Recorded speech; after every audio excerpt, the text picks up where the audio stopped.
शुभेच्छा सहित समस्त दर्शक मानू एमएस ओडिया एजुटेक चैनल को स्वागत। चलतु आज विषय वस्तु भाषण उपस्थापना उपरे एवं यही विषयटी रही नेताजी जयंती। भाषण एक कला, समस्तंकर ए अभ्यासटी रहिबा उचित। मंच उपरे सभा सम्मुखरे निर्भीक भाव में वक्तृता देवार कौशल शैली पिलादिनरू नेतृत्व गठन आड़क टाणी नहीं थाए। महान महापुरुष नेता साधुसंतों पाखरे ए प्रकार दक्षता थाए। मु ए वीडियो रे नोट कर देछि, चाहिए स्क्रीनशॉट करी पढ़ी पारिबे।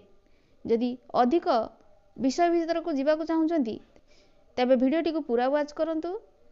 हाँ, गोटे लाइक आ शेयर निश्चय करिवे। तेबे भाषणटी को आमे एही परी कहिबा।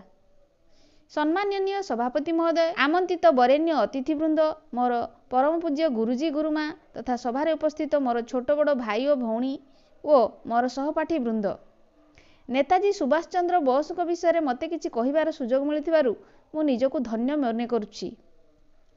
स्वाधीन भारतर वीर संग्रामी मानक मध्यरे जड़े सुदक्ष नेता हेउचंती सुभाष बोस। जन्म तांकर ओडिशार कटक सहरर ओडिया बजार रे। पिता जानकीनाथ बोस जड़े विशिष्ट वकील, माता प्रभावती देवी को कुलमंडन करथिले 1897 मसीहा जानुआरी 23 तारिख अर्थात ठीक आजिर दिन रे सुपुत्र Subhash Cuttack Ravenshaw collegiate school पाठपढ़ा सारी सुभाष चंद्र बोस कलिकता विश्वविद्यालय रे शिक्षा लाभ करथिले। एहा परे से आईसीएस परीक्षा रे उत्तीर्ण होइथिले। मात्र इंग्रेज सरकार को आनुगत्य स्वीकार करिया को मना करी आईसीएस चाकरी परित्याग करथिले। भारतीय जातीय कांग्रेस सभापति भावे से 2 थर दायित्व तुलाइथिले। गांधी नीति सह सहमत न होई सभापति पद छाड़ी फॉरवर्ड ब्लॉक नामक एक दल गठन करथिले। तांको कार्यकलाप रे क्षुब्ध होई इंग्रेज सरकार तांकू कलिकता रे नजरबंदी करी रखिथिले। बहु कष्टरे सुभाष चंद्र बोस 1941 मसीह भारत बाहर को चली जाइथिले। जापान जाई सेठारे इंग्रेज माने बंदी करिथिबा भारतीय सैन्य मानकु मुकुलाई आजाद हिंद फौज नामक एक जातीय बाहिनी गठन करथिले। भारतीय सैन्य माने सुभाष चंद्र को नेतृत्व रे ओ गुण रे मुग्ध होई तांकु सम्मानर सह नेताजी बोली कहिथिले।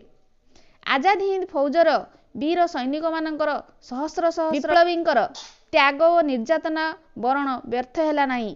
भारत स्वाधीन हैला, ब्रिटिश माने विदाय नेले, किंतु नेताजी आउ विदेशरू फेरिले नहीं। युद्ध चलीथिला बेले से एक विमान दुर्घटना रे मृत्युमुखर पड़िले। अनेक एही दुर्घटना को स्वीकार करती नहीं एवं नेताजी एबे मध्य जीवित अछंती बोली कहंती। नेताजींकर मरदेह रे नथाई मध्य अमर होई रहिछंती। मु एति कही मोर वक्तव्य शेष करुछि।